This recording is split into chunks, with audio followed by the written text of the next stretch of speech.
Good morning दोस्तों।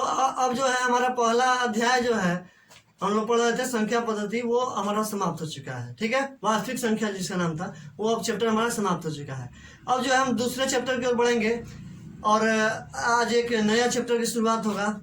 तो नया चैप्टर के लिए हम जितना छोटा से छोटा टर्म है उसको हम सब लेकर चलेंगे, क्योंकि बहुपद एक नया चैप्टर शुरू होने वाला है, दूसरा चैप्टर।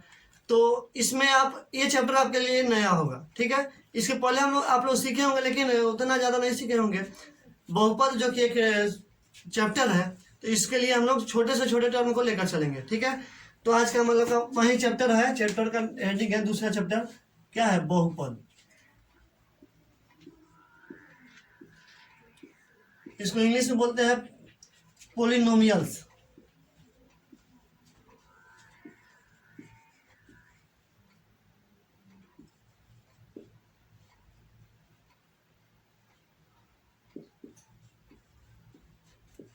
ठीक है, यही हो गया आपका बहुपद। अब बहुपद हम लोग को सीखने के लिए उससे पहले हम लोग को कुछ छोटी छोटी जानकारियां हासिल करनी होगी, जिससे कि बहुपद समझने में आसानी हो। तो उसके लिए हम लोग क्या पहले सबसे पहले सीखेंगे कि पद क्या होता है। ठीक है, बीजगणितीय पद।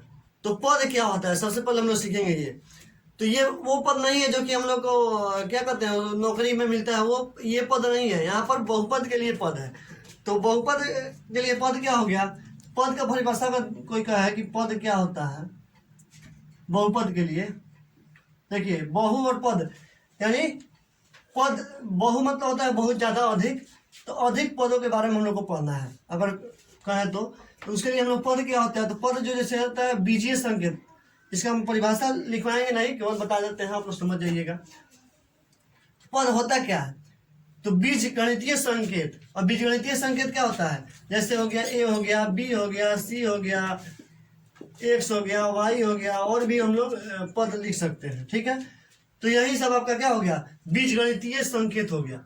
जैसे मान लीजिए कोई संख्या मानना होता है तो हम लोग क्या मानते हैं, संख्या एक्स। तो एक्स क्या है, वो बीज गणित का कोई संकेत हो गया। ठीक है, तो वही कोई बीज गणितीय संकेत, मान लीजिए कि अगर संकेत यहाँ पर ए है और उसमें किसी संख्या से गुना किया जाए, यानी कोई संख्या मान लीजिए 3 है या 2 है, 5 है, कोई भी संख्या हो सकता है, गुना किया जाए। इस तरह का गुना करेंगे तो हम लोग क्या हो जाएगा, 3 में अगर ए से गुना करेंगे तो क्या हो जाएगा, 3a हो जाएगा।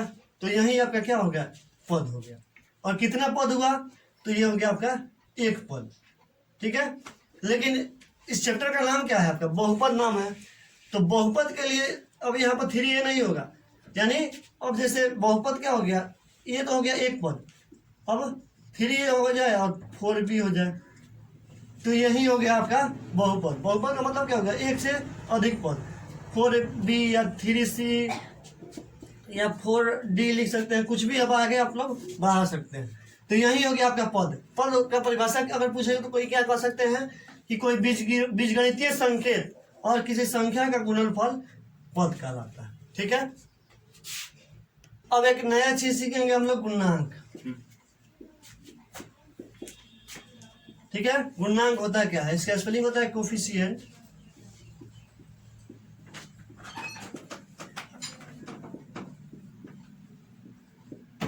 ठीक है, तो गुणांक होता क्या है। अब आप पद के बारे में जान गए होंगे कि पद क्या है। ठीक है, अब गुणांक समझेंगे। जैसे मान लीजिए कोई पद हो गया, ठीक, कोई पद हो गया 3x, ठीक है, या हो गया कोई 4xy, इसमें माइनस भी हो सकता है, या कोई हो गया 2xyz। ठीक है, तो इसमें पूछा जाए कि इस पद में गुणांक क्या होगा। तो देखिए इसका अगर संधि विच्छेद किया जाए तो आप उससे आसानी से समझ जाइएगा कि गुणांक यानी गुणा का अंक। अब जो है कोई पद है, इसमें कितना से गुना किया गया है, गुना का अंक क्या है, यानी संख्या क्या है। तो यहाँ पर संख्या क्या है, 3 है, तो यही आपका क्या हो जाएगा, गुणांक। यानी एक्स का अगर पूछा जाए कि इसमें ये जो टर्म दिया यानी पद दिया है, तो उसमें गुणांक एक्स का गुणांक क्या है, तो 3 है। इसमें कोई पूछे कि एक्स वाई का गुणांक क्या है, तो यहाँ पर क्या है, देखिए अब यहाँ पर -4 से गुना किया गया है इस पूरा टर्म में, तो यहाँ पर क्या हो जाएगा, -4 जो हो जाएगा गुणांक हो जाएगा। इसमें क्या हो जाएगा, एक्स वाई जेड का गुणांक क्या हो जाएगा, तो इसमें हो जाएगा 2। तो यही होता है गुणांक। कि किसी पद में कोई बीजगणितीय पद है तो उसमें किस अंक से गुना किया गया है। तो इसमें 3 से किया गया है, इसमें -4 से किया गया है, इसमें 2 से किया गया है। अब एक और छोटा सा टर्म है पद का घात।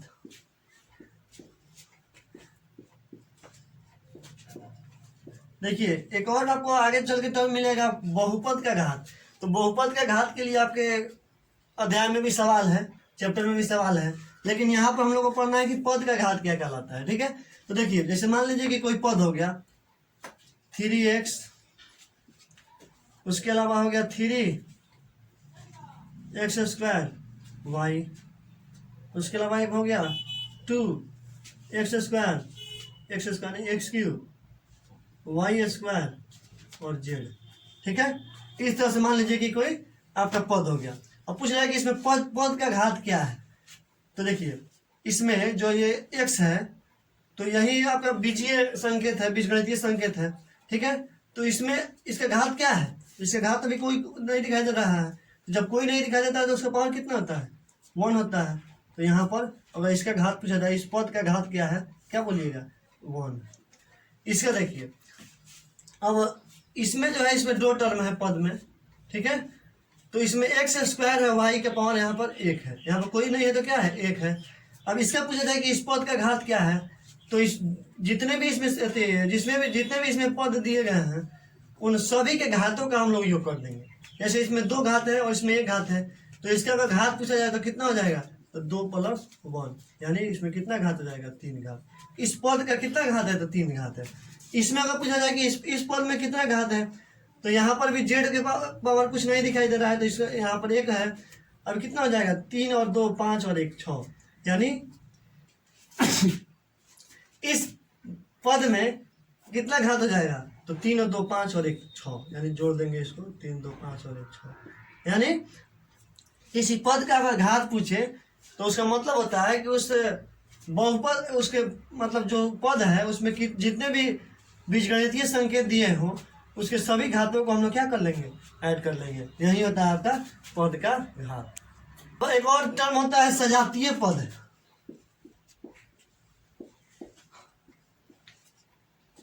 और एक और साथ ही हम लोग पढ़ेंगे सजातीय और विजातीय।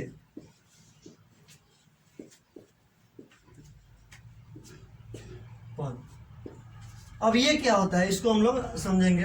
ठीक है, तो देखिए सजातीय, यहाँ पर नाम से ही स्पष्ट है, सजातीय, स मतलब समान और जातीय मतलब एक जात का जो टर्म हो, पद हो। ठीक है, और एक है विजातीय, यानी वि मतलब हो गया अलग अलग और विभिन्न, और जातीय विभिन्न जात का पद। जैसे सजातीय पद का मतलब क्या होगा, आप आसानी से समझिएगा। जैसे कि मान लीजिए 3a हो गया, ठीक है, 4a, 3, एक और मान लीजिए 2a हो गया। तो देखिए जैसे कि हम लोग इसके पहले वाले में बहुपद हम लोग सीखे थे, उसी प्रकार से देखिए यहाँ पर जो है इसके पहले वाले में अपरिमेय संख्या सीखे थे। तो जिस तरह अपरिमेय संख्या को हम लोग संख्या के साथ गुना करते हैं, इसी तरह यहाँ पर देखिए, तो अगर a है यहाँ पर, तो ये a क्या है, बीजगणितीय संकेत हम आपको बता चुके हैं। तो और इसमें जो है क्या कहते हैं, इसमें सभी a जो है वो सभी संख्या पद में देखिएगा तो एक कॉमन है। ठीक है, ये सब में है, संख्या भले ही अलग अलग है। तो यहाँ पर जब सब में a है देखिएगा, तो यहीं आपका क्या हो जाता है, स्वजातीय, यानी एक जात का। ये संख्या से मतलब नहीं है, इसमें जो बीजगणितीय संकेत दिया गया है, यानी सब में a है, तो ये हो जाता है आपका समजातीय, यानी एक जात का। सब में एक में a दिया है तो सब में a देना चाहिए। अब जैसे एक विजातीय क्या होता है, तो विजातीय में हो जाएगा, जैसे मान लीजिए 3x दिया हो, अगला दिया हो 4y, उसके बाद में 2z दिया हो, तो ये क्या हो जाता है, ये विजातीय, यानी ये x है तो इसमें y है, इसमें z है। लेकिन इसमें क्या था, सभी में a था, तो a यानी सब एक जात का था, और इसमें जो है क्या है, अलग अलग है, यानी विजातीय है। अब देखिए आगे चल के आप देखिएगा तो आप पढ़िएगा कि सजातीय जो अगर है, जैसे सब में a है तो सब एक साथ जुड़ता है या घटता है। लेकिन अगर x y z अलग अलग दिया हो तो ये सब एक साथ जुड़ता नहीं है, इसका एक साथ क्रिया नहीं होता है। तो इसीलिए आपको जानना जरूरी है सजातीय और विजातीय पद। यानी like terms and unlike terms, ठीक है। तो वही जिसमें एक ही संकेत हो, बीजगणितीय संकेत हो, वही हो जाता है आपका सजातीय। और जिसमें अलग अलग संकेत दिया हो, जैसे इसमें एक संकेत है, इसमें वाई है, इसमें जेड है, तो यही होता है विजातीय। ठीक है, ये समझ गए होंगे। अब आता है एक और बीजगणितीय व्यंजक।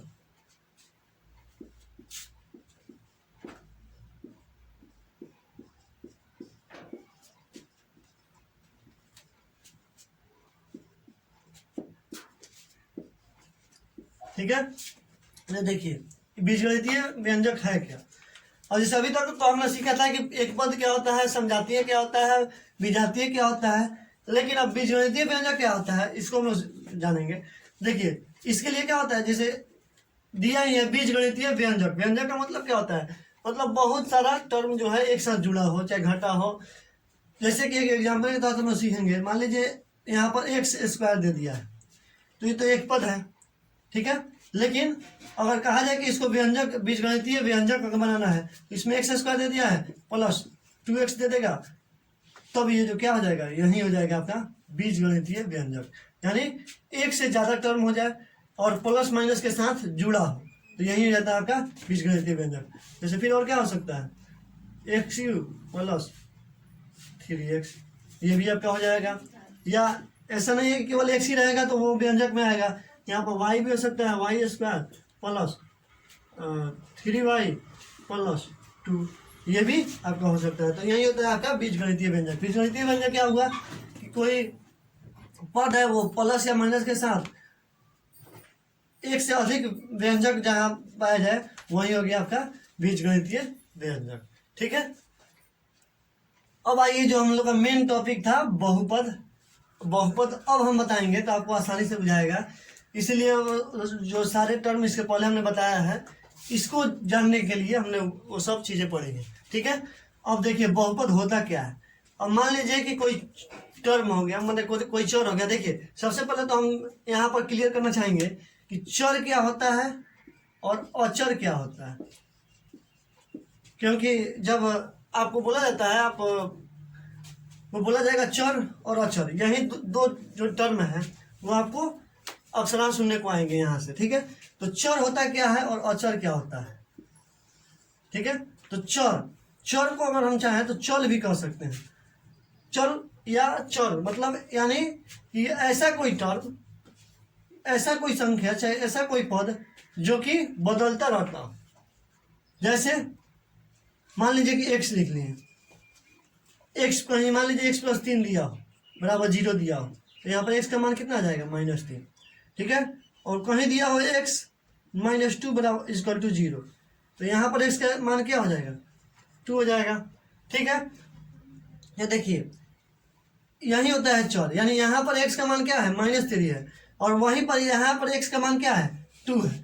तो यही होता है चर, यानी ऐसा पद जिसका मान हमेशा बदलता रहे।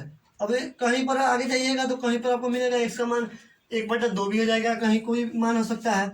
लेकिन अब जैसे देखिए अचर क्या होता है, तो अचर मतलब कोई जिसका मान ना बदलता हो। मान लीजिए कहीं 1 है, तो x का मान कहीं भी आप रखिएगा तो एक ही रहे, सॉरी 1 का मान कहीं भी रखिएगा तो एक ही होगा। अब ऐसा नहीं है कि कहीं 1 और जो प्लस 2 दिया हो तो 2 और 1 यहाँ पर जुड़िएगा तो 3 आ जाएगा। और कहीं अगर मान लीजिए ऐसा नहीं है कि 3 और 1 दिया हो तो यहाँ पर 3 1 4 ना होने के बजाय 5 हो जाए। यहाँ पर 1 का मान कभी 2 हो सकता है, नहीं हो सकता।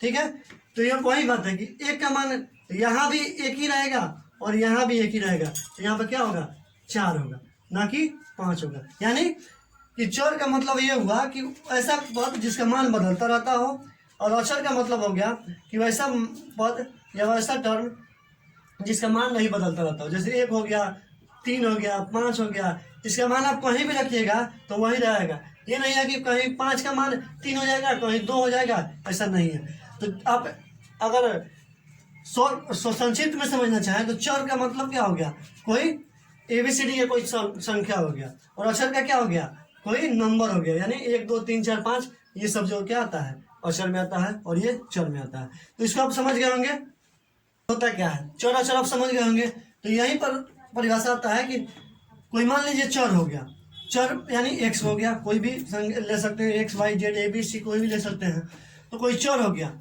अब इसके घात यानी पावर, तो किसी चर एक्स के, इसका परिभाषा हम पहले बता दें, किसी चर एक्स के विभिन्न घातों के जोड़ के रूप में अगर हम लोग लिखे जाए जिसमें एक से अधिक पद हो, वही हो जाता है क्या, बहुपद। जैसे मान लीजिए एक्स का क्यू हो गया, एक्स का स्क्वायर हो गया, फिर 3x हो गया, फिर 2 हो गया, तो यही क्या हो जाता है, बहुपद हो जाता है। ठीक है, अब जो है बहुपद को हम लोग डिनोट्स क्या किस चीज से करते हैं, तो बहुपद को जनरली हम लोग px से डिनोट करते हैं। ये जनरली स्टैंडर्ड में हम लोग px से डिनोट करते हैं। क्यों?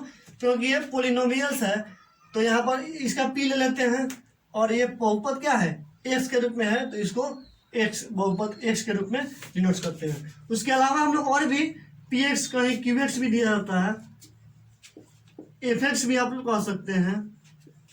यानी ये जो है बहुपद को डिनोट करने के छोटे छोटे तरीके हैं।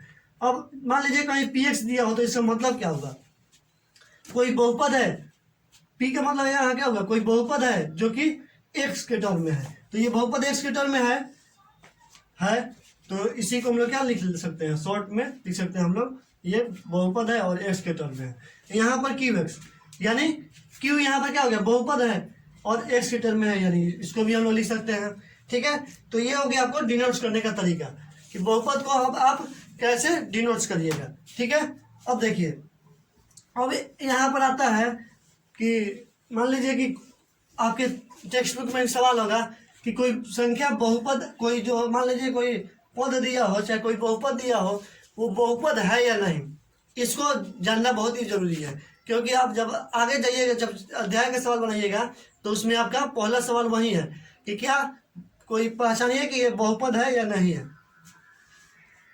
अब देखिए, हम बता रहे थे कि कोई बहुपद है या नहीं है, इसके पहचान कैसे करेंगे, तो इसके लिए होता है कि जैसे मान लीजिए कोई चर हो गया, एक्स मान लीजिए कोई चर हो गया, अगर कोई बहुपद में शामिल है, ठीक है, मान लीजिए कि यहाँ पर 3x² हो गया प्लस 4x प्लस 3 हो गया, मान लीजिए इस तरह का कोई बहुपद हो गया। ठीक है, तो ये जो देखेंगे तो इसमें x चर हो गया, ठीक है, यानी एक मान यहाँ पर बदलेगा, इसमें कोई भी मान हो सकता है।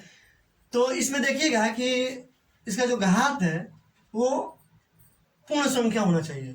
ठीक है, ये नहीं कि इसमें पूर्णांक आ जाए, चाहे रूट में आ जाए, चाहे बट्टा में आ जाए, इसका पूर्णांक जो है, इसका जो घात है वो पूर्णांक होना चाहिए, एक पूर्ण संख्या होना चाहिए। ठीक है, अब देखिए, मान लीजिए कि ये अब पूछे कि बहुपद है कि नहीं, क्यों, ये तो है। क्यों है? क्योंकि इसमें घात एक है, यहाँ पर 2 घात है, यहाँ पर 1 घात है, तो ये तो पूर्णांक हो गया, मतलब इसका घात जो है क्या है, पूर्णांक है। ठीक है, बट्टे में नहीं है। अब मान लीजिए कहीं दिया हो कि जैसे 3√x हो प्लस 4x प्लस 2। ठीक है, अब मान लीजिए इसको पूछा जाए कि ये आपका बहुपद है कि नहीं है, तो यहाँ पर ये बहुपद नहीं है। क्यों? क्योंकि जब यहाँ पर लिखिएगा तो x का पावर कितना हो जाएगा, 1/2 हो जाएगा। ठीक है, तो ये क्या 1/2 पूर्णांक है, एक पूर्णांक है, पूर्ण संख्या है, तो नहीं है। यहाँ पर केवल 2 रहता तो होता, लेकिन यहाँ पर बट्टा में आ गया, तो ये आपका बहुपद नहीं है। ठीक है, उसी तरह मान लीजिए कहीं दिया हो, जैसे कहीं कहीं आपको देखिएगा दिया रहेगा 3/x प्लस 2x प्लस 1। अब देखिए ये क्या बहुपद है, कहीं कहीं ऐसा भी सवाल देता है। तो देखिए यहाँ पर भी जब आप 3 यहाँ पर लिख लीजिएगा और x को जब ऊपर ले जाइएगा तो क्या हो जाएगा, x का पावर 1 हो जाएगा। ठीक है, प्लस 2x प्लस 1। तो देखिए यहाँ पर भी जो है ये क्या पूर्ण संख्या है, -1, तो नहीं है, ये पूर्णांक के रूप में है, तो ये भी आपका बहुपद नहीं होगा। देखिए बहुपद के लिए आपका जो ये यहाँ पर घात होना चाहिए वो पूर्ण संख्या होना चाहिए, या 2 हो या 1 हो या 0 भी हो सकता है कहीं कहीं। जैसे मान लीजिए यहाँ पर कोई नहीं दिया है, एक्स का कोई भी नहीं दिया है, तो एक्स का टर्म अगर लिख कर अगर हम यहाँ पर 0 लिख दें, तो हम आपको बताए हैं कि अगर किसी भी संख्या का पावर 0 दे दिया जाता है, किसी भी चर के पावर 0 दे दिया जाता है, उसका मान 1 हो जाता है। फिर यहाँ पर जब इसको हटाइएगा तो यहाँ पर गुना 1 हो जाएगा, तो फिर क्या हो जाएगा, यहाँ 3 का 3 ही हो जाएगा। तो इसलिए यहाँ पर जो है देखिएगा, तो यहाँ पर माइनस में इसका घात नहीं होना चाहिए, तो ये बहुपद नहीं होगा, ठीक है। लेकिन ये क्या है, बहुपद है। चलिए अब आता है एक बहुपद का घात।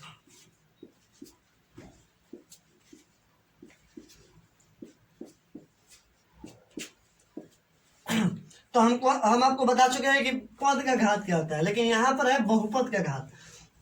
मान लीजिए कोई बहुपद हो गया x⁴ 3x² + 2x + 3। अब इसमें पूछे कि इस बहुपद का घात क्या है। तो देखिए किसी भी बहुपद का घात निकालने के लिए ये बहुत ही आसान है, और इसमें आपका अध्याय में भी इससे जुड़ा हुआ सवाल आपको पूछेगा। तो देखिए बहुपद का घात क्या क्या होता है। तो जैसे मान लीजिए कोई बहुपद हो गया, ठीक है, तो इसमें जो सबसे ज्यादा घात किसका है, मान लीजिए ये चर हो गया x, तो इसको लिखेंगे तो किस तरह लिख सकते हैं, ये px, यानी कोई बहुपद है जो कि x के घात में है। x मतलब उसमें अचर है, यानी x जो है चर है, x चर में कोई बहुपद हो गया, ठीक है। इसी तरह लिखा जाता है, लिखने का तरीका यही होता है, px कोई बहुपद हो गया, ठीक है। अब इसमें इसका घात पूछेगा, तो इसमें घात सबसे ज्यादा घात क्या है। मान लीजिए x का घात देखिएगा, तो यहाँ पर एक घात है, कोई नहीं घात है, तो यहाँ पर 1 है, यहाँ पर 0 है, ठीक है। हम आपको बता चुके हैं कि x का पावर 0 दीजिएगा, फिर ये इसका मान 1 हो जाता है, तो ये 1, यानी ये 3 ही हो जाएगा, ठीक है। यहाँ पर 2 है और यहाँ पर क्या है 4। तो इस बहुपद का अगर घात पूछे तो आप 4 बोल दीजिएगा। क्यों, क्योंकि ये चर जो है x है और इसका घात क्या है 4 है, तो इस बहुपद का घात क्या हो जाएगा 4 हो जाएगा। यानी सबसे ज्यादा पावर किस x का है, तो 4 का है, तो यही आपका 4 हो जाएगा। क्या हो जाएगा, इस बहुपद का घात हो जाएगा। कहीं कहीं देता है क्या, जैसे 3x + 2, इसमें पूछेगा कि इस बहुपद का घात क्या है। तो देखिए यहाँ पर 1 है, 1 छुपा रहता है, तो इस बहुपद का घात क्या हो जाएगा 1 हो जाएगा।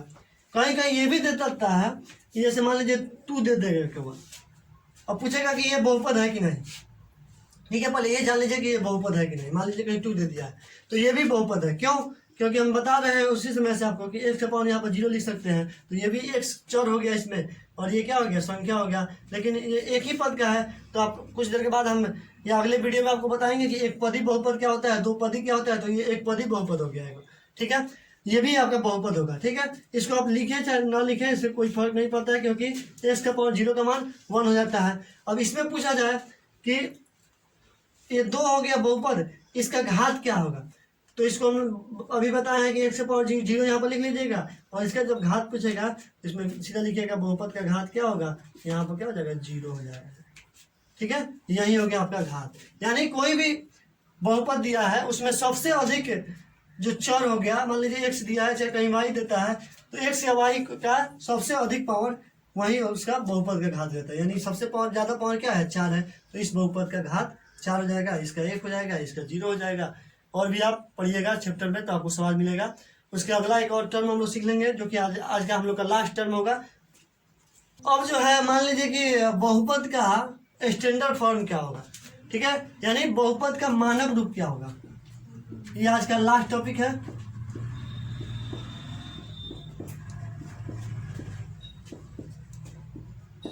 बहुपद का मानक रूप क्या होता है, यानी बहुपद का स्टैंडर्ड, यानी पोलिनोमल्स का स्टैंडर्ड फॉर्म क्या होगा, ठीक है। तो देखिए मान लीजिए कि कोई यहाँ पर px लिख लिया, इसका मतलब क्या हुआ, कोई बहुपद है, उसका जो क्या है चर x के घात में है, यानी उसका चर क्या है x है, ठीक है।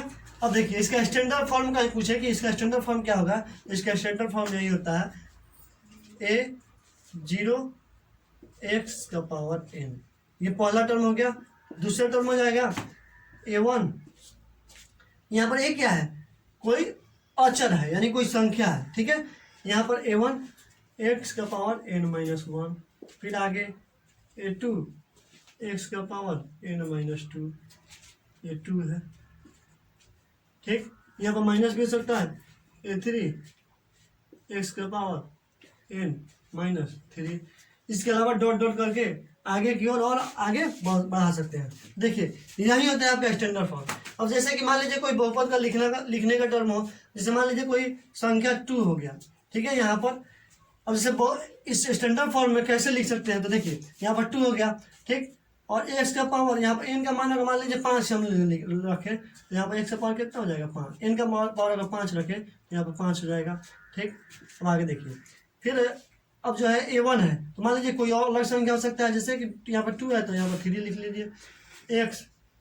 देखिए एन का मान यहाँ पर 5 रखे तो 5 में से एक जाएगा तो कितना हो जाएगा 4। उसके अलावा आगे चलिएगा तो मान लीजिए यहाँ पर संख्या कोई हो गया 5 एक्स, फिर 5 में से यहाँ पर 2 घटेगा तो कितना हो जाएगा 3।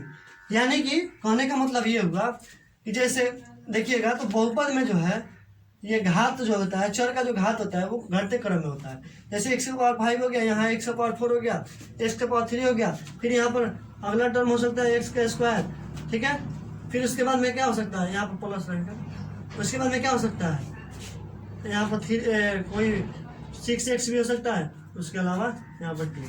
यानी बहुपद का मानक रूप यानी स्टैंडर्ड फॉर्म में क्या हो गया कि कोई मान लीजिए बहुपद दिया है तो उसका घात जो होना चाहिए, देखिए ऐसा नहीं है कि 5 को यहाँ पर रखे तो वो बहुपद नहीं होगा, हो सकता है क्योंकि इस 5 को अगर चाहें तो हम लोग यहाँ पर भी लिख सकते हैं, इसमें कोई गड़बड़ नहीं है। लेकिन अगर आप देखिएगा तो देखने में भी आपको अच्छा नहीं लगेगा, यहाँ पर 2 है 4 है 3 है, यहाँ पर बीच में 5 कैसे आ जाएगा।